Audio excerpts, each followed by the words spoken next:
I know I haven't made a proper video in a while, but there's some stuff I really want to say, so I'm just gonna get right into it. Let's start with a really popular topic right now. PlayStation. They are stopping physical games as of January 2028. Not to be a dead horse, but this is no secret. Like, we knew it was going to happen. We saw them experimenting with it by slowing down their physical releases, and Xbox was kind of doing the same thing. But one thing I like about Xbox and PlayStation is, like, at least they're being honest about it. Nintendo is like, they're doing it, but they're not doing it. Like, sure, you have the physical release in the store, but how do you know it's not just a game key card? You know what I'm saying? Now, does PlayStation ending physical releases tick me off as a gamer and collector? Of course it does. But I think what's happening for real is actually far more sinister than that. See, what they announced at the same time was that they were getting rid of the PS Store for PS3 and PS Vita, which meant you have until essentially summer 2027 to purchase and download whatever digital titles remain there. Now here you have a crossroads. Like, you have them ending physical releases, but then also ending a facet of their digital storefront. Now, you could say that the PS3 and PS Vita stores were doomed to go down anyway because the infrastructure that's backing them is no longer supported. You can't really add payment methods to it anymore. You have to have like funds in your account already. But I think, and some people are trying to piece it together also, but they haven't gone as far as I have. I think these two events are connected, not just in the way that they're announced at the same time, but in something far more insidious. Here's what I'm thinking. Like, their reasoning for killing physical releases is current gaming trends, as they say.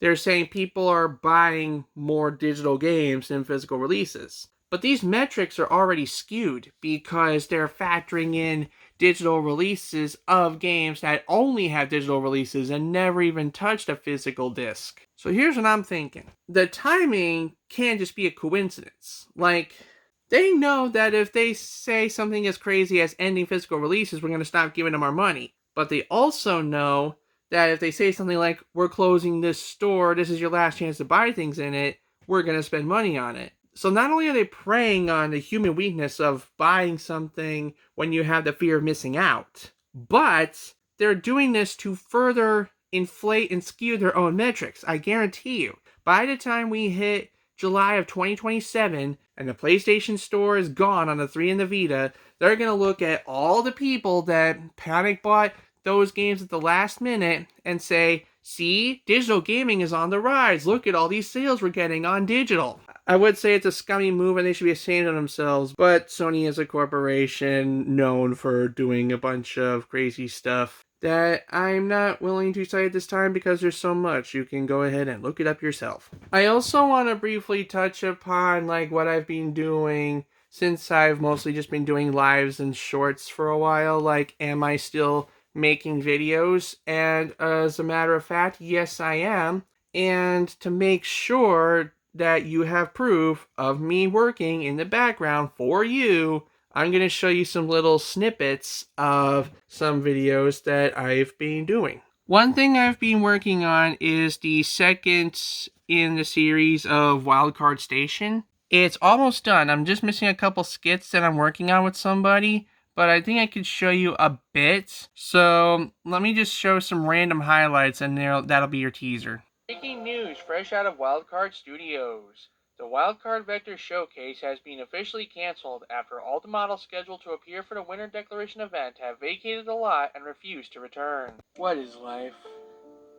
Is it nothing more than the endless search for content?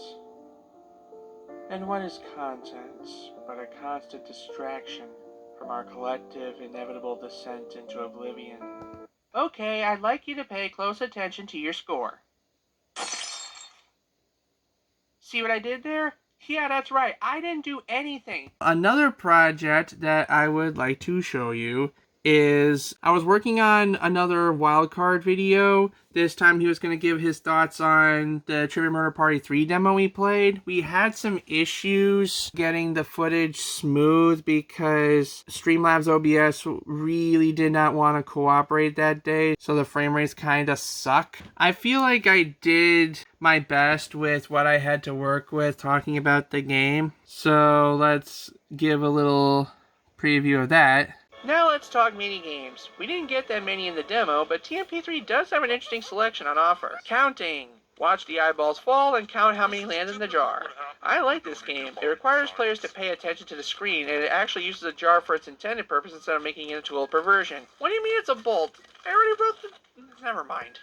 And while what you just saw was a smooth clip, that was because I went back and recorded it a second time at a lower quality setting, which didn't fix the issues, but did help out a little bit. The reason this one's not finished yet is because for the parts where I didn't have clips, I have like background shots and I still have to put Wild's vector in them. But for the most part, the video is almost done. And one more project I would like to show off is a skit that I plan to use in a future Wildcard Station episode. I don't know what framing device I'm going to put this in, but the idea of this skit is this is how AI bros perceive human artists. This is a real video made by real people. If the fruits of your creative labor are tainted with even 0.1% of AI involvement, you are not a real artist. Stop trying to invade our safe spaces and go back to licking our boots. Yeah, you could tell I'm diving into some really edgy territory here.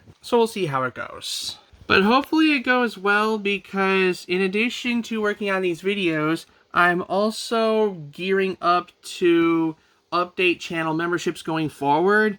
I recently added a new perk called Wildcard's VIP server. See, the Discord linked in the description of my videos is Wildcard's Wild Discord. This is a public-facing community server for people to basically come in and, you know, chat with fans and friends and get notifications and, you know, hang out and stuff. But as cool as that is, I decided that we needed more security, because lately we've been having like a bunch of spam or dummy accounts come in with like real person looking names, and they spam crypto pictures, sexy girl server invites, stuff like that, and like we can't have that. So we decided that for the people that pay in to be a channel member, they can have a special server to hang out in away from all the noise.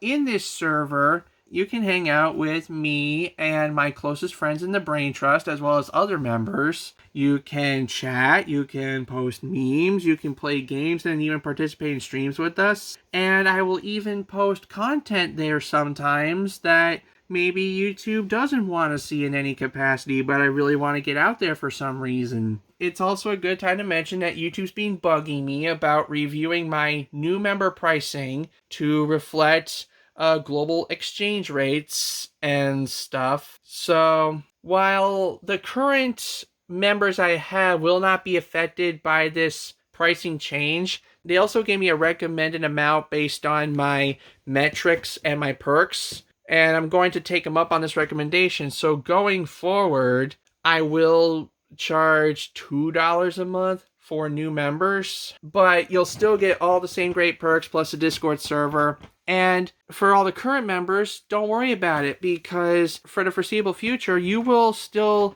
only pay $1 a month, and you will still enjoy all the perks that come with the tier.